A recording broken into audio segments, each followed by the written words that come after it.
esai beasiswa Australia Awards. Nah, biar teman-teman itu nggak lakuin kesalahan yang sama. Halo teman-teman semua, selamat datang di Umburuji Channel.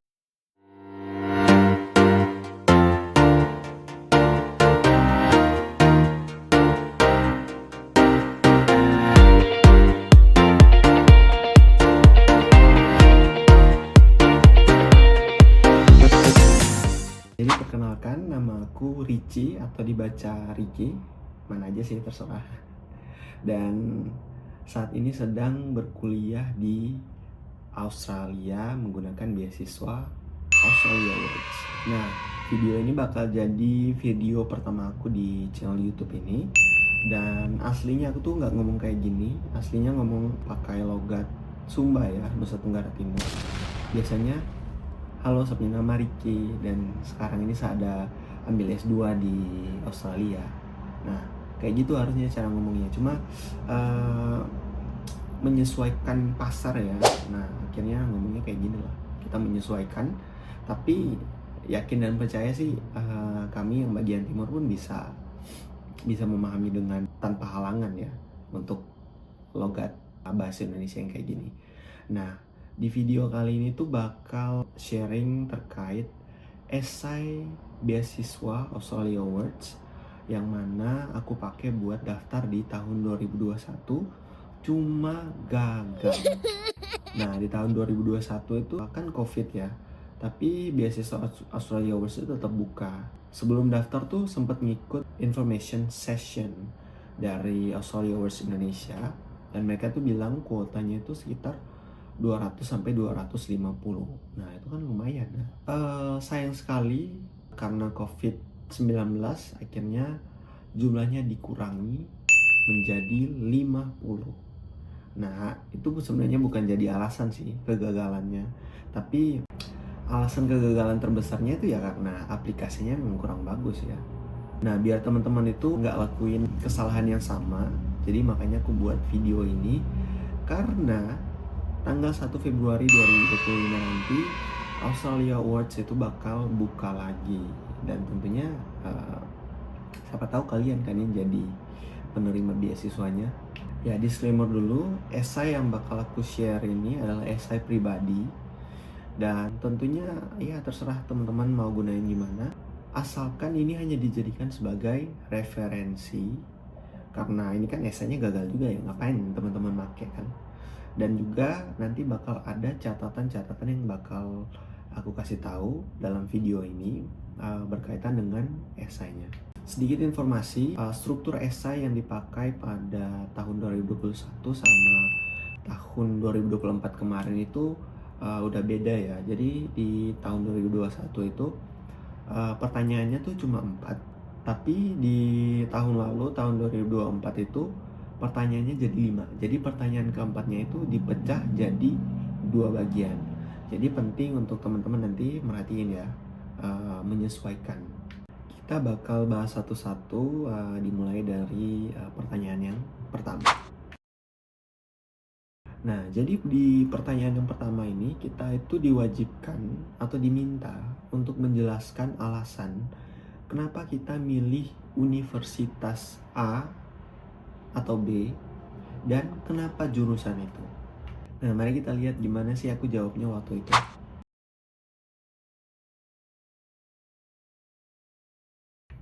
Nah, jadi bisa dilihat dalam esai itu aku nulis jumlah karakter ya. Jadi karakternya itu terbatas, yaitu 2000 karakter. Jadi teman-teman tuh harus merhatiin, jangan sampai kita tuh terlalu banyak sampai kelebihan ya, apalagi terlalu kurang ya.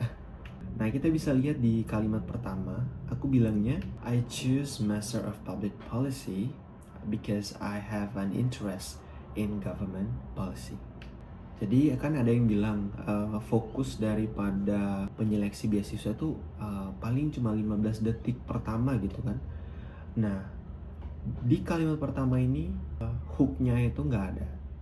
Jadi hook itu adalah semacam kalimat atau kata yang akan memicu pembaca semakin ingin membaca tulisan kita, dan itu nggak ada di esaiku.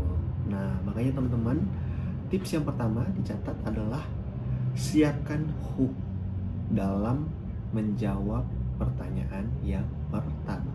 Kritik yang kedua, pada paragraf yang pertama itu kita nggak bakal lihat ada hal unik apa daripada si aplikan ini atau pendaftar beasiswa ini. Nah, contoh kalimat yang general itu apa sih? Nah, itu adalah kalimat-kalimat yang bakal semua orang tuh bakal bisa make itulah. Nah, dalam kasus ini aku nulisnya mengenai theory and practice in policy making. Nah, itu tuh terlalu general. Siapapun bisa ngomong kayak gitu. Hal ketiga yang menjadi catatan untuk jawaban pertanyaan ini adalah data. Nah, aku kan nulis di situ mengenai COVID-19, tapi datanya itu nggak ada. Nah, untuk paragraf yang kedua, menurutku ini udah cukup bagus ya. Cukup bagusnya itu karena aku udah ngaitin terkait apa yang udah aku punya sama apa yang menjadi kebutuhanku ke depannya. Nah, ini tetap penting ya menurutku untuk menghubungkan apa yang kita udah lakuin dan saat ini tuh kita butuhnya apa untuk ke depannya, dan itu bakal dijawab melalui beasiswa ini, studi ke Australia ini. Nah, tapi sedikit catatan untuk paragraf yang kedua ini menurutku masih terlalu panjang. Harusnya nggak sepanjang ini, tapi sebenarnya cukup untuk menjelaskan background kita dan juga apa yang kita butuhin. Harusnya itu aja, tapi ini menurutku kepanjangan. Nah, untuk paragraf yang ketiga ini menurutku udah cukup bagus karena aku udah nunjukin kalau udah lakuin sedikit riset terkait jurusan yang ingin aku ambil, dan aku gunain mata kuliah yang menurutku itu sangat penting dan sangat spesifik ada di universitas tersebut. Nah, dapat disimpulin kalau untuk pertanyaan pertama itu ada beberapa catatan penting yang aku garis bawahi.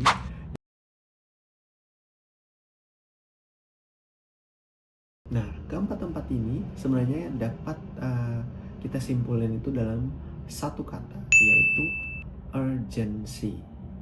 Jadi tugas daripada esai yang pertama yaitu menunjukkan urgency daripada perlu melanjutkan studi ke luar negeri.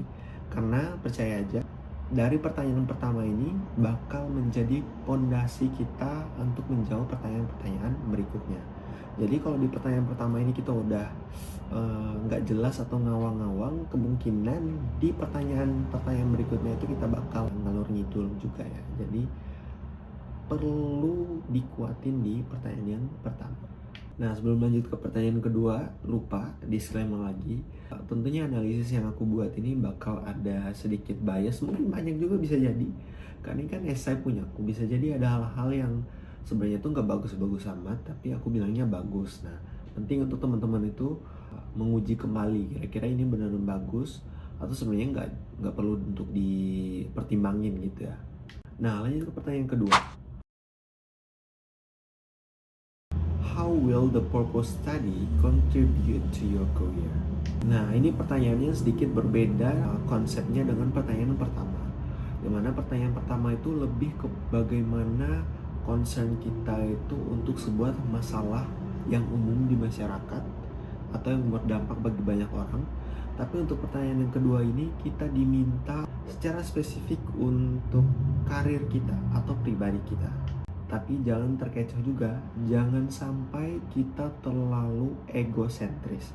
Jadi walaupun ini dibilang bahwa bagaimana nanti akan berdampak pada karirmu, tapi catatan bahwa pertanyaan ini tidak boleh hanya untuk kita sendiri. Nah, biar jelas, mari kita lihat di paragraf yang pertama dulu. Kita analisis ya.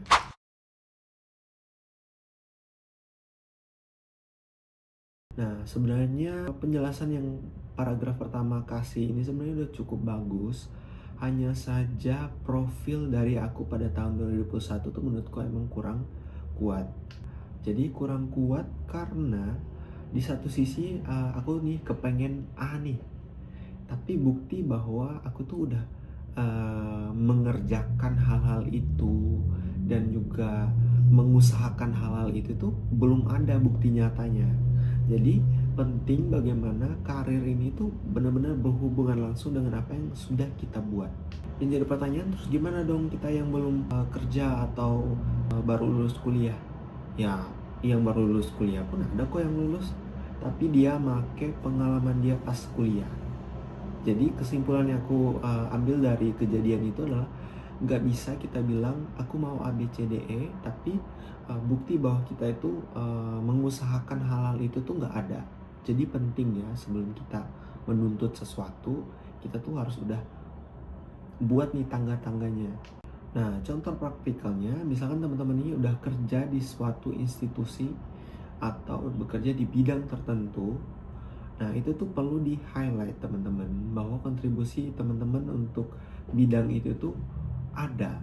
Dan teman-teman itu ketika pulang dari studi akan tetap berkontribusi di bidang itu, dan teman-teman itu akan dapat karir yang lebih bagus. Nah, bisa tuh dikasih persyaratan untuk naik jabatan ataupun kewajiban kita atau tanggung jawab kita tuh akan lebih besar. Nah, tentunya teman-teman nanti nggak bakal nulis secara gamblang lah ya.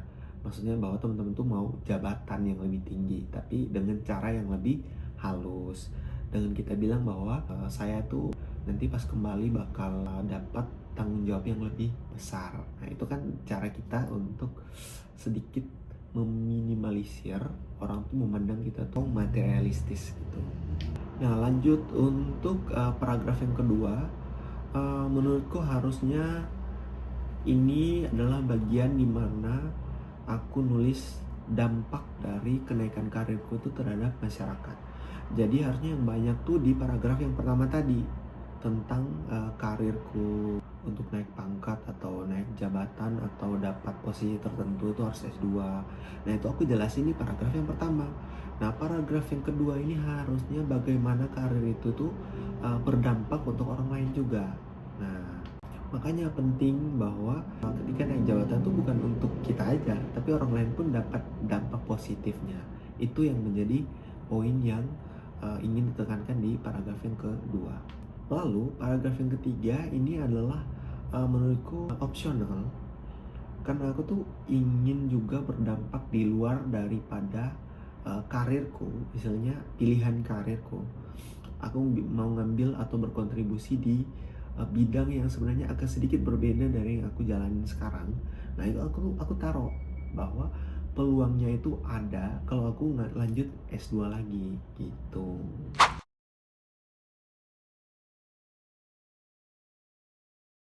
Nah, lanjut ke pertanyaan yang ketiga. Nah, ini pun ada perbedaan dengan pertanyaan yang keluar di tahun 2024, tapi mirip-mirip. Tapi beda. Mirip tapi beda ya. How have you contributed to solving a challenge and to implementing change or reform? Be specific and include what aspects of your leadership knowledge, skills, and practice you consider to be well established and effective. Which people or organizations you work with to solve the problem, and what creative methods were used. Nah, di sini nih penting untuk teman-teman gak hanya nyeritain pengalaman volunteer atau kegiatan teman-teman ikuti dan solving problem, tapi teman-teman harus menjawab satu persatu apa yang diminta, nggak boleh kurang. Karena itu kan kalau yang lain bisa jawab tiga-tiganya, terus kita cuma jawab dua, logikanya mana sih dipilih? Iya, pasti yang bisa jawab atau yang bisa ngasih jawaban bahwa mereka tuh udah ngelakuin tiga hal itu kan. Nah, langsung ke esainya aja.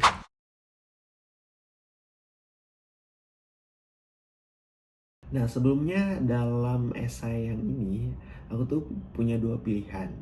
Jadi satu itu yang volunteering di komunitas organisasi NGO, dan yang kedua itu adalah volunteering di kampus yang berkaitan dengan jurusan aku. Nah, pada akhirnya tuh aku milihnya itu yang berkaitan sama jurusan aku karena alasan relevansi. Jadi biar ini lebih relevan. Mungkin kita punya banyak pengalaman, punya banyak kegiatan organisasi, tapi pilihlah yang benar-benar relevan dengan rencana studi lanjut kita. Dan itu adalah catatan yang pertama. Nah, di sini kita nggak perlu analisis banyak-banyak ya di esainya, soalnya itu cuma cerita aja gitu. Tapi ada komponen-komponen penting yang harus ada dalam jawaban kita. Nah, yang pertama itu harus jelas. Kita tuh punya peran apa pada kegiatan apa, yang masalahnya apa. Nah, nanti kan di situ bakal kelihatan ya, kita itu bekerjanya itu sama siapa, dan kira-kira orang-orang tuh bakal ekspektasinya apa sih kalau kita berkontribusi di bidang itu. Nah, di sini penting untuk kita highlights apa yang menjadi kemampuan leadership kita. Nah, di sini nggak harus jadi ketuanya atau memegang jabatan strategisnya ya, nggak harus ya. Tapi teman-teman bagaimana bisa menjelaskan bahwa di situ ada skill kepemimpinan yang teman-teman praktekkan. Bisa jadi self leadership atau effective communication. Ya, itu terserah teman-teman bagaimana membahasakan. Nah, tapi salah satu catatan yang sebenarnya aku kurang suka dari jawabanku yang ini adalah terlalu panjang pada aspek leadership. Jadi sebenarnya hanya perlu dimention aja, dan yang terpenting itu adalah bagaimana kita men-solve problem atau menyelesaikan masalah yang ada. Nah, cara kita menyelesaikan masalah inilah yang ingin dilihat. Bagaimana cara kita memanfaatkan kemampuan kepemimpinan, bagaimana kita memanfaatkan koneksi kita, dan juga bagaimana kita memanfaatkan apa yang menjadi pengetahuan kita. Dan akan menjadi nilai plus kalau teman-teman itu bisa menunjukkan ada cara kreatif teman-teman dalam permasalahan ini. Dan hal keempat yang tidak kalah penting adalah hasil daripada kegiatan yang teman-teman lakukan. Hasil ini bisa macam-macam. Kegiatannya sukses, teman-teman punya koneksi baru, atau ada hal-hal yang teman-teman itu pelajari dan akhirnya itu bermanfaat untuk kegiatan yang lain. Bisa jadi kayak gitu.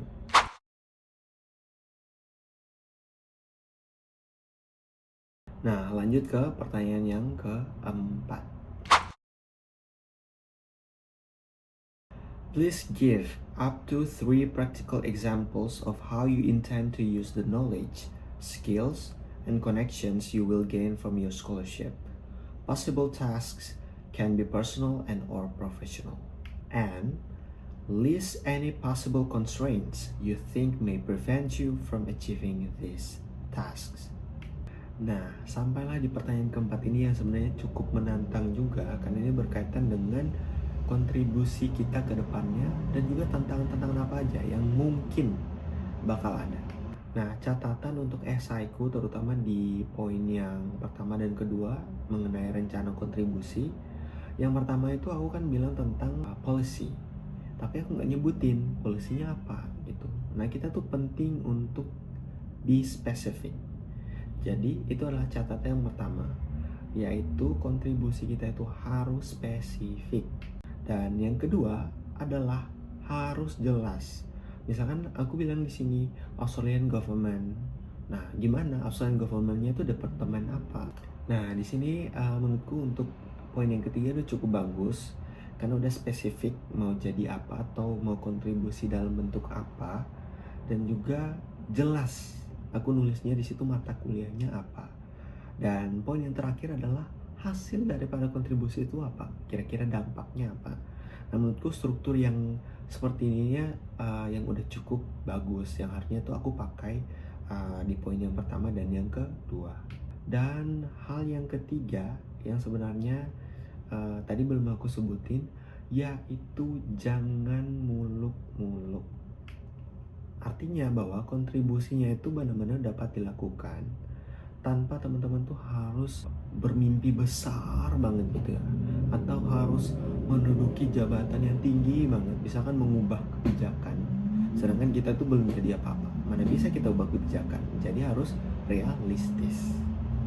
Nah, untuk bagian yang kedua ini mengenai tantangan apa. Nah, jangan lupa tantangan ini kita harus tulis yang berkaitan dengan rencana kontribusi kita. Tapi kita tuh harus sudah siapin jawabannya. Dan jawaban itu kita dapetinnya dari mana? Yaitu lewat studi S2-nya. Tapi kita nggak secara gamblang nulis, oh nanti kalau dapat gelar S2 masalah terselesaikan, kayak gitu ya. Tapi ada hal-hal tertentu yang kita dapetin pada saat S2 dan itu menjadi solusi untuk tantangan kita ke depannya. Dan tentunya catatan yang ada pada poin kontribusi itu berlaku juga di sini. Harus spesifik, harus jelas, dan juga terukur. Nah, terukurnya dari apa? Dari cara kita menyelesaikan masalah itu.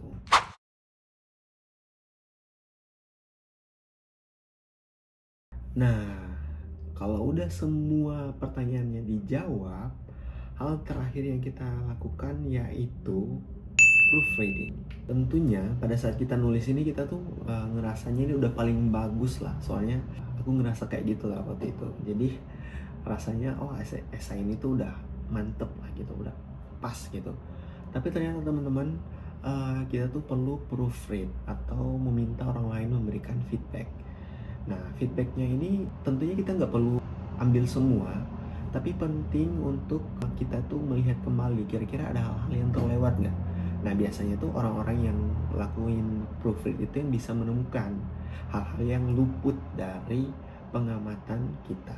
Nah, setelah dilakukan proofread, lakukan revisi dan kembali lagi dibaca aja terus, karena kadang-kadang ada hal-hal yang ternyata kita tuh baru kepikiran setelah kita tuh udah nyelesain esainya.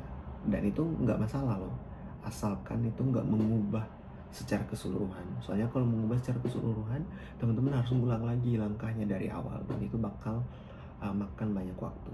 Nah, mungkin itu aja tips dari aku terkait dengan esai beasiswa AAS, dan semoga nanti teman-teman bisa apply di tanggal 1 Februari, dibukanya tanggal 1 Februari ya. Dan semoga teman-teman tuh bisa mendapatkan beasiswa ini. Oh ya, ini kan video pertama. Nah, rencananya tuh aku bakal sharing juga terkait CV yang aku pakai. Nah, tapi CV ini adalah CV yang aku pakai pada saat daftar di tahun 2024. Jadi yang terkini gitu ya. Dan juga ada berkas-berkas lain kira-kira perlu nggak aku share itu. Nah, teman-teman bisa komen di bawah kira-kira perlu nggak konten-konten kayak gitu.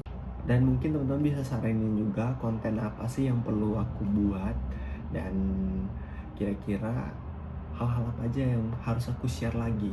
Kebetulan kan saat ini lagi kuliah di Sydney, Australia. Nah, kira-kira apa sih yang bisa aku bagiin lagi terkait beasiswa Australia Awards, ataupun hal-hal lain yang mungkin bisa aku bagiin.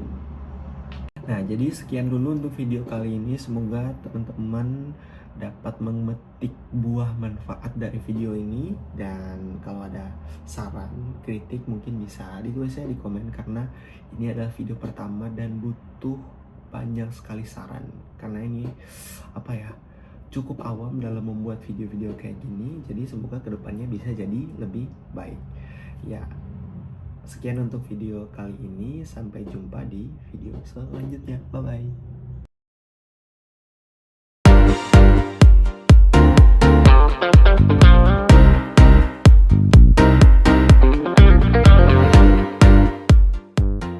Nah, untuk paragraf yang mohon maaf ya. Please give up. Kita akan bakal. Nah, pertanyaannya